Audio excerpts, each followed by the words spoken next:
Hello, hello, hello, hello.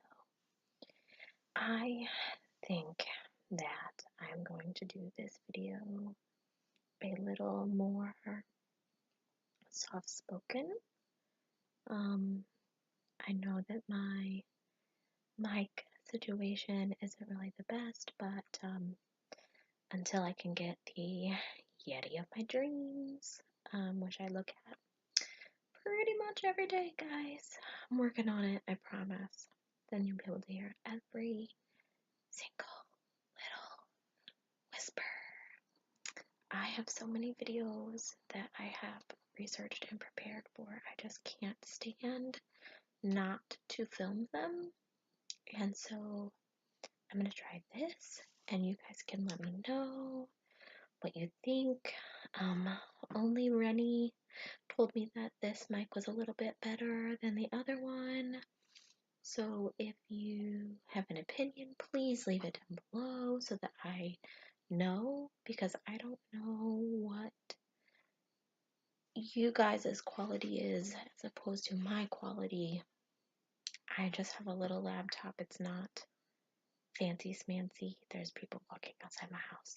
This is the second time I filmed this because my neighbors started mowing the lawn. And you could hear it, but not me. It was great. So I chose this case. This is a true crime case, and it is a solved murder. It is about a 16-year-old. So I know she's not a baby, but some people still have a little bit of trouble dealing with younger. I was going to give you my whisper spiel, but I'm not whispering, so I'm just going to get started and quit yammering. Cassie Jo Stoddard was a 16-year-old girl. She was beautiful. She had long dark hair and a very pretty smile. I couldn't find an article that told me what color her eyes were. In the pictures, they look brown, but they could have been green. I couldn't tell, and I couldn't find an article that told me. And I think it's really sad that this girl got no media attention. She was brutally murdered simply because she was at the wrong place at the wrong time. And I can't find anything. Her murderers got all the attention, and that makes me so sad because she lost her life. She was a straight A student. She stayed out of trouble, apparently had a lot of friends. But that's all I know about her. I know her aunt and uncle's name, but couldn't find her parents' name anywhere. Anyway, so she lived in Pocatello, Idaho. I probably murdered that, but I didn't look up the pronunciation, and I've never heard of it. And this is a largely Mormon town in southeast Idaho, where life was simple and everyone felt safe. Unfortunately, a lot of that changed on September of 2006. Cassie's aunt and uncle, Frank and Allison Contreras, just moved to Idaho the year before. They were looking for a dream home in an America suburbia, moving from the Bay Area of San Francisco. And Idaho seemed just the place. Apparently they had family there. Mr. and Mrs. Contreras were traveling out of town, and they entrusted their house to the safekeeping of young Cassie. It wasn't the first time they'd given her responsibility. She had been their babysitter previous times, many times before. Moreover, the largely Mormon town was relatively safe. She had agreed to house sit for her house. Okay, rewind, revisit. Had agreed to house sit for her uncle. And on September 22nd, it was a Friday night, and she and her boyfriend Matt invited their friends Brian Draper and Tori Aimchick, also both 16, to come over to watch a movie. After a while, the two boys said they'd rather go to the theater, a local movie theater, and so they left.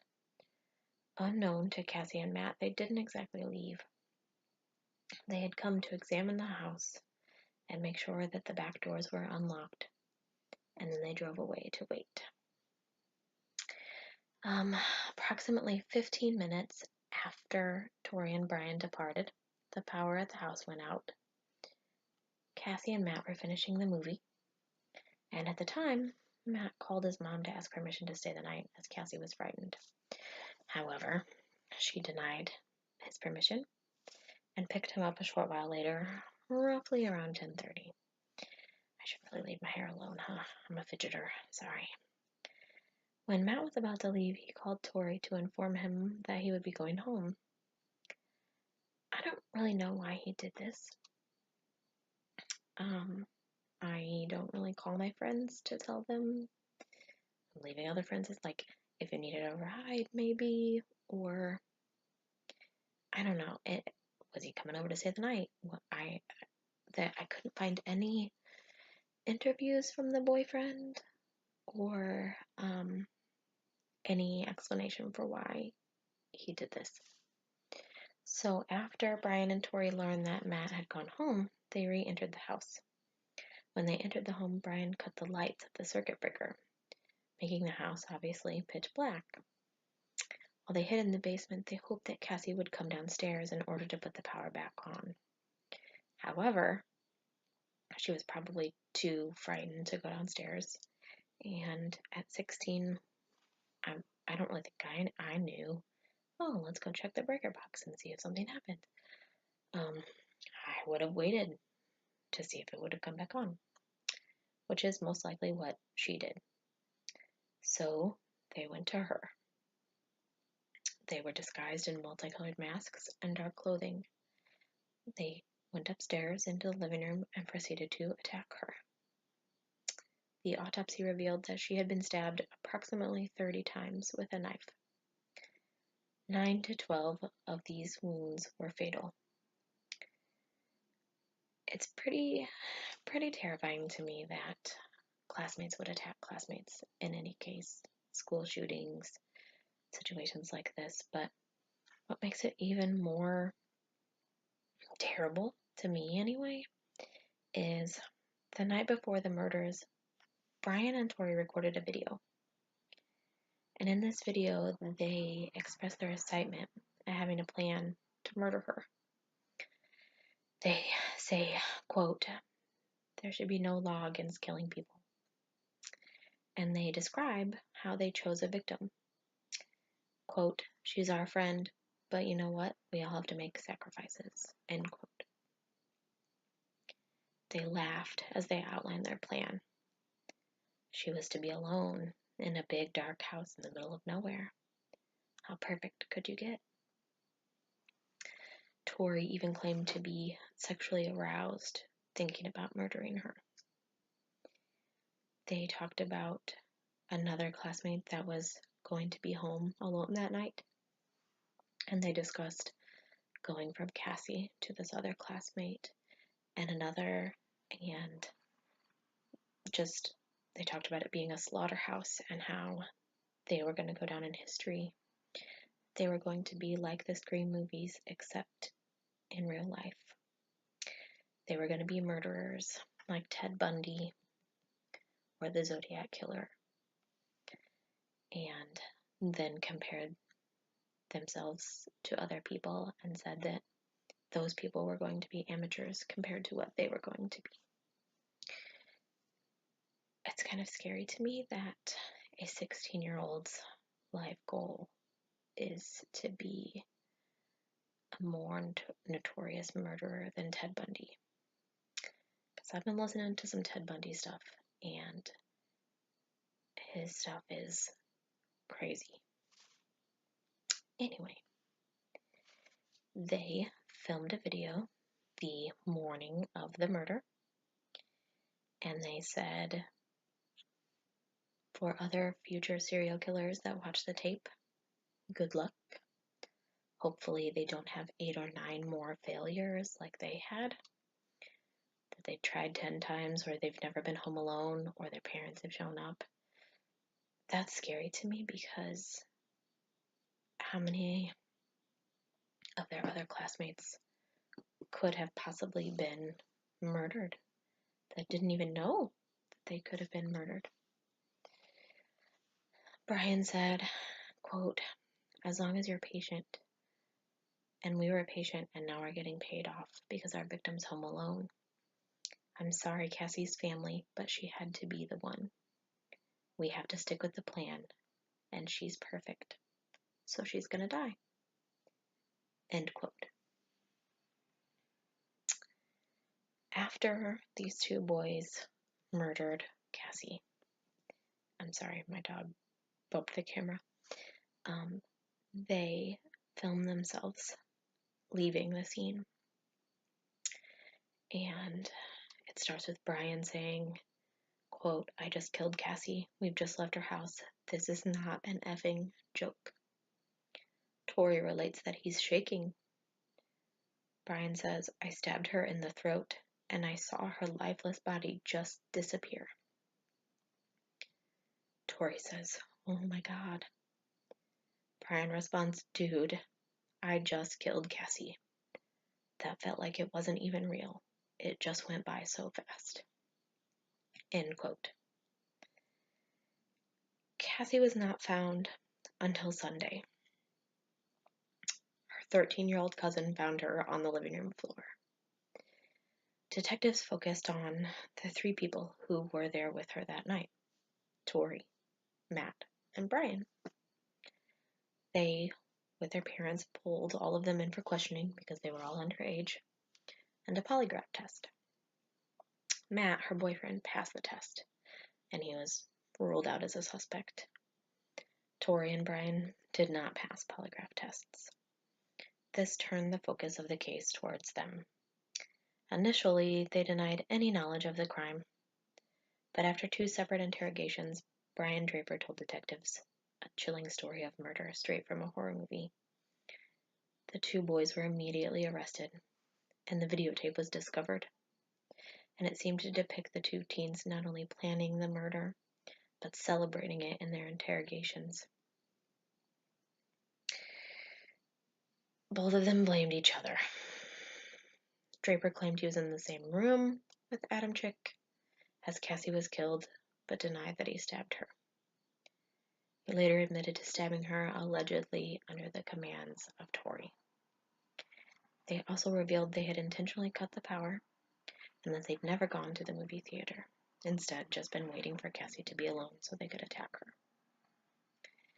Horrendously, Matt and Tori spent the next day together, where Matt repeatedly tried to call Cassie throughout the day but was unable to get an answer.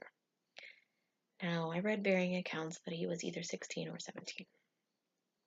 His mom did pick him up from the house that Friday night, so maybe he couldn't drive or didn't have a car, but if I left my friend in a big house all alone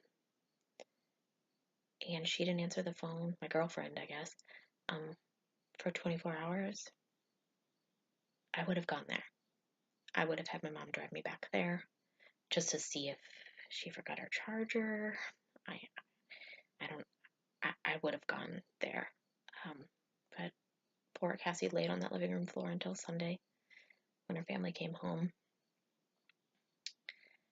It's kind of sad that she wasn't found for so long. Anyway, going off on that tangent, Brian Draper led authorities to a canyon in which they'd hidden the knives and clothing they used while committing the murder. It was found out that he was enthralled by the Columbine High School shootings and admired the shooters Eric Harris and Dylan Klebold. Additionally, it was widely known that Tori had a strong interest in horror movies, admitting he was inspired by Scream and mockumentaries. Both boys, and I say boys because I'm not going to say men, you're not a man at 16, were given life sentences without the possibility of parole. I have read a couple articles that Brian has shown remorse from the beginning. He was the one to tell the story of what happened, and he was the one that led the police to the evidence. I have also read that Tori still maintains that he's innocent and that he has attacked Brian in the prison that they're both housed in. I imagine the effects that these kind of cases have on their families. Tori's mom, Shannon, wrote a book about what it's like to have your 16-year-old be convicted of a murder, first-degree murder. They blame it all on Brian. They say that it all started with him. I guess he was new to the area. He hadn't lived there his whole life, and they say that his horror obsession made Adam Chick, sorry, I always want to call him Adam, his name's Tori, help Brian with this case. I think that teenagers are very susceptible to doing whatever their friends want them to do. I think peer pressure is a real thing. But her family never lived in this home again. I read many articles that said that they can't sell it. I read something that said that her 13-year-old cousin tried to commit suicide afterwards because she couldn't get past finding her cousin's body. I can't imagine that. Like, they went out of town never thinking that something like that would happen. And this was their dream home. How could you live there after that? Anyway, let me know if you like this case.